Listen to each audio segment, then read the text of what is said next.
Welcome to the AI Applied podcast. I'm your host, Jaden Schaefer. Each week, I cover breaking AI news, tools, and interview experts giving you actionable tips on applying AI into your career, job, workflows, and life.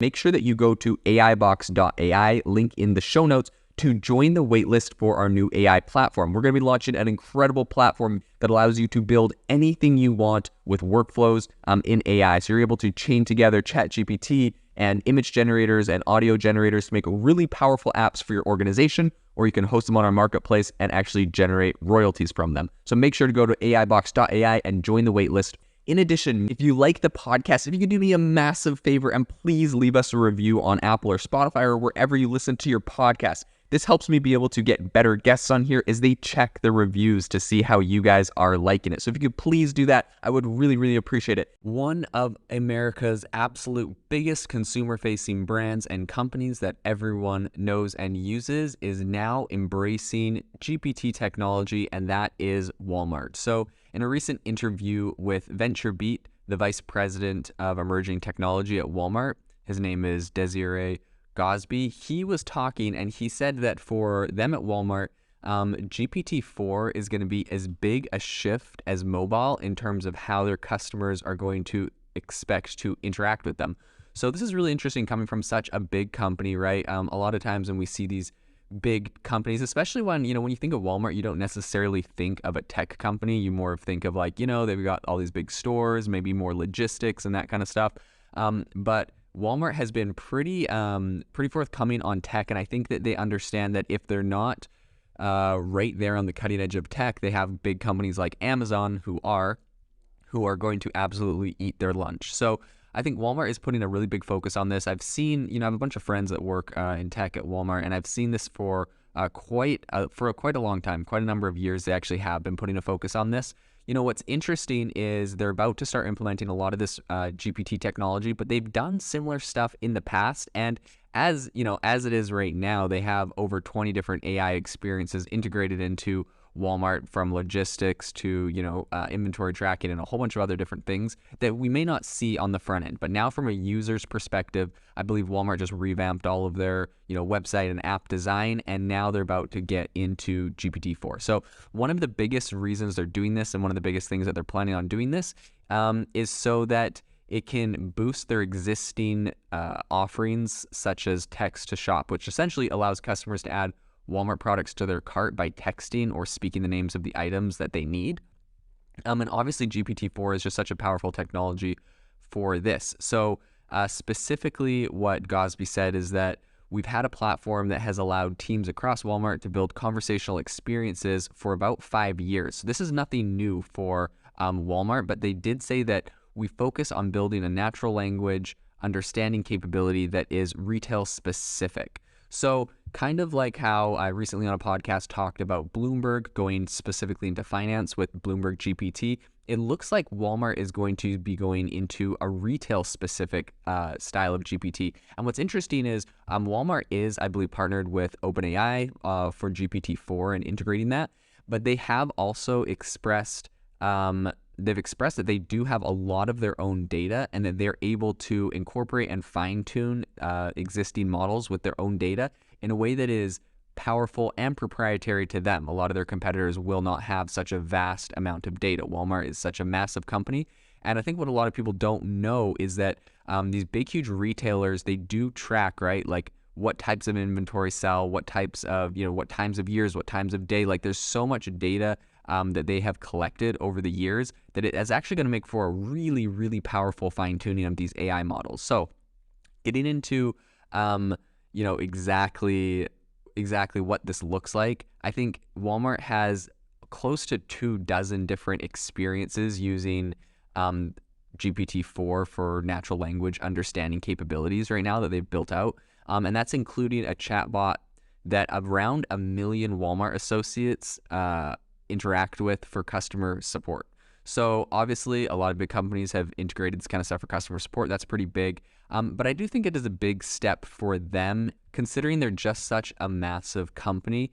And I think that it's going to be pretty interesting. Large, like these models like GPT-3 and 4 are starting to allow Walmart now to go beyond just task-based chatbots. So, adding like a product to your shopping cart or whatever that they've done in the past, to actually problem-based chatbots. So allowing that people, like users, to express, what they need in natural language.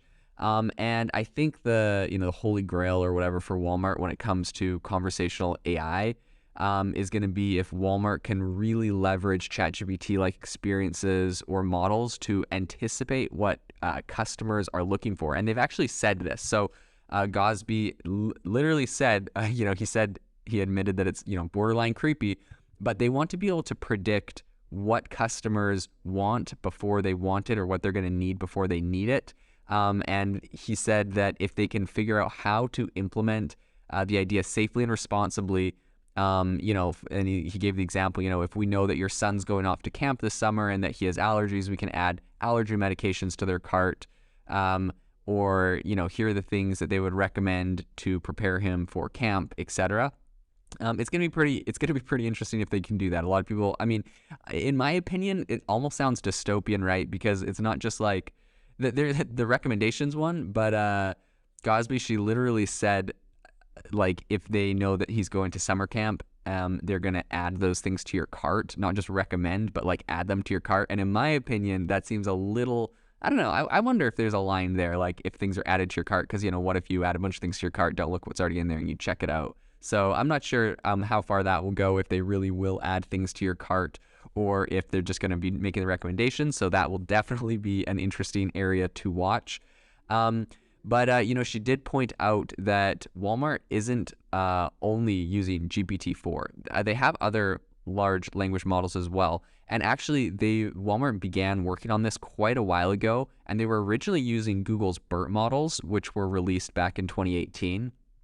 But she did say that the space is changing so rapidly that they don't really want to unnecessarily lock themselves in. So this is actually, I think, one of the biggest items of this whole story here is the fact that Walmart, right, they're trying to be on the cutting edge. They're trying to, push the needle as much as possible. They were originally using Google back in 2018, and Google kind of was the leader back then. And then all of a sudden we have ChatGPT and OpenAI, who kind of have just snuck out from the sidelines and completely usurped them. And now these massive companies are saying, look, we don't want to be locked in. I'm sure Google really wanted to keep them, but all of a sudden when these way more powerful technologies come out, the big players, the Walmarts and the Amazons and everyone else are going to move somewhere else. If they don't already have their own technology in-house, like probably Amazon does, then they're going to go other places. So this is going to be really interesting to see, if Google starts to take their BERT model more seriously, if they start to up their game and try to claw back and keep Walmart in the fold. But this is something that we're seeing a lot of places. Like OpenAI really is disrupting. And if people like Google and other big tech giants that previously had kind of a lead in some of these areas, if they don't really step up their game, they're going to lose a lot of market share and a lot of money in this space. And, a lot of people might be like, oh, whatever, it's not a big deal, right? Google makes 85% of their money from search. This isn't, that big of a deal for them. But if you look at where the market's going, this is going to be a massive area in the future. And so if they're not taking it seriously now, I think they're setting themselves up for some pretty massive failures. So it's going to be pretty interesting. What they did say was that having that foundation to be able to build on, aka having the work they did with Google in the past to build on, is very exciting. It's about putting these tools in the hands of the teams that are building these experiences. And she said that I don't think it's going to be hard to leap. It's going to be a hard leap for our customers once they start seeing what's possible. So, I mean, that's a pretty optimistic statement there. Essentially, they're saying once people see how powerful this technology is and maybe how convenient it is and how much time it saves them, they're gonna love it. And as someone who in our house we do all of our shopping on Walmart. We do Walmart delivery. So my wife, she'll plan out what we're eating this week and the meals, and then she'll go and find it all on the Walmart app and it gets delivered to us. And that already saves us a ton of time. I personally kind of hate going into Walmart with a giant grocery list and trying to find where everything is. It's one of my least favorite experiences. But that being said, if you go from the previous experience of finding it all on the app, you still got to search for it. But what if I just had my shopping list of all my stuff and I open up the app and I say, hey Walmart, add 3 cans of corn, 2 cans of black beans, 5 bags of or 5 tomatoes, blah, blah, blah. You just like say the whole thing and they add it all to your cart. Oh my gosh, that's way faster than sitting there having to type it individually, find and search. Now, some people are going to be like, well, which tomato are they going to add to your cart? Is it going to be the most expensive one? Is it going to be the organic one? Is it going to be, the one that's on sale? Are they going to try to like squeeze a little bit of money? Because, for example, my current experience is Walmart does this thing called substitutions. So if you order a product on the app and they don't have it in that specific store, they'll substitute it for something different. Now, in the past, we'd order like a specific organic bag of oatmeal, and if they didn't have it, they would swap it for, a bigger or a more expensive one, and they would just charge you the same price as before. Now they've started charging you for the substitutions, and sometimes my wife gets really annoyed because she'll order something really specific, and they come up with like a completely different brand or a completely different type. She really wanted these whole wheat tortillas, and then they give her the white tortillas, and just, she ordered like 25 of them because we're having people over, and they gave her like 10 of them. I don't know. There's just like different things that like it kind of like defeats the purpose of what you're doing sometimes. And so it's going to be interesting to see if AI kind of exacerbates that problem. And if people are going to get upset because they won't get the specific choice. Now, that being said, if you are in a rush and you want to get something done quick, I can see this being, you blast through your list of everything you want, boom, it adds it, then you go search through it, then you see that it added like something specific you didn't want, and you go and swap out a couple things. I mean, that already saves you, 50% of the time. So when you see something like this that's a lot simpler, a lot more convenient, and saves you time, I don't see how this wouldn't be pretty popular with a vast, probably majority of their customers using the Walmart app. And so if that's the case, this is kind of a no-brainer for Walmart to really implement stuff like this. So something else interesting that they did mention they were looking at, right? Because they obviously that's one interesting use case, but they want to integrate AI into everything they're doing. This whole area isn't just text to large language models that are understanding text.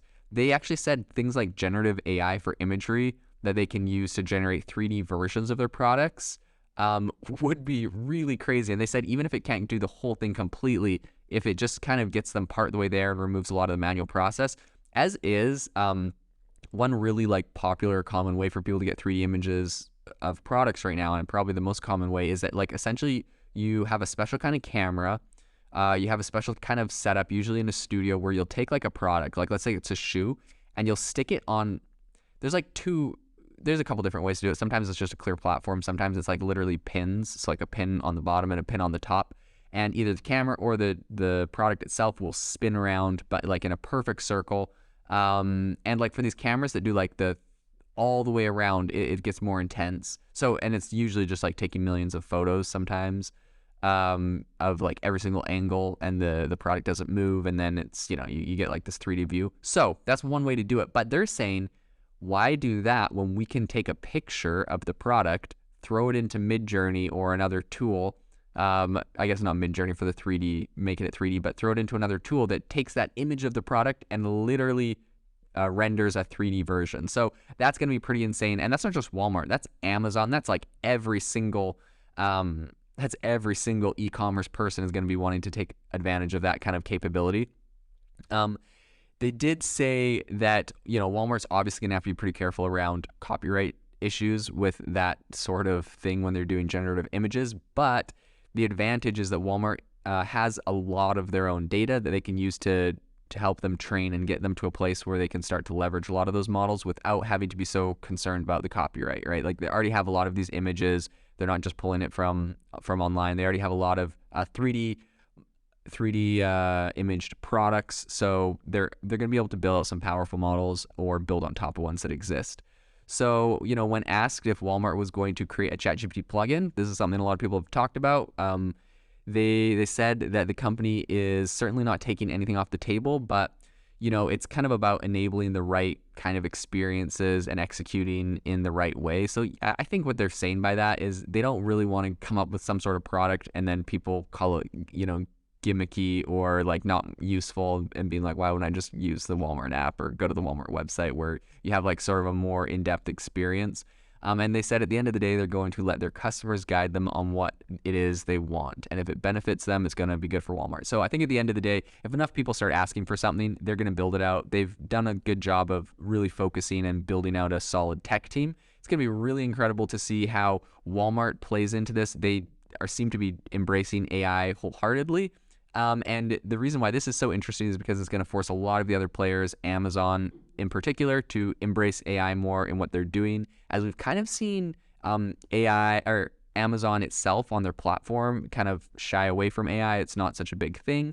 Obviously, AWS is integrating with Hugging Faces to host a lot of AI models. So like they're making AI plays, and Amazon did announce that they're going to invest in 25 generative AI companies. Actually, they said they're not investing. They're going to give them $300,000 of credits for AWS. So, I mean, that's anyone would do that. I mean, Microsoft, that's a massive part of their investment to OpenAI. So it'll be interesting to see what happens if Amazon starts taking this more seriously, and a lot of other e-commerce people, Spotify and a lot of the other players, and see how they integrate AI in the future of e-commerce. If you are looking for an innovative and creative community of people using ChatGPT, you need to join our ChatGPT creators community. I'll drop a link in the description to this podcast. We'd love to see you there, where we share tips and tricks of what is working in ChatGPT. It's a lot easier than a podcast, as you can see screenshots, you can share and comment on things that are currently working. So if this sounds interesting to you, check out the link in the comment. We'd love to have you in the community.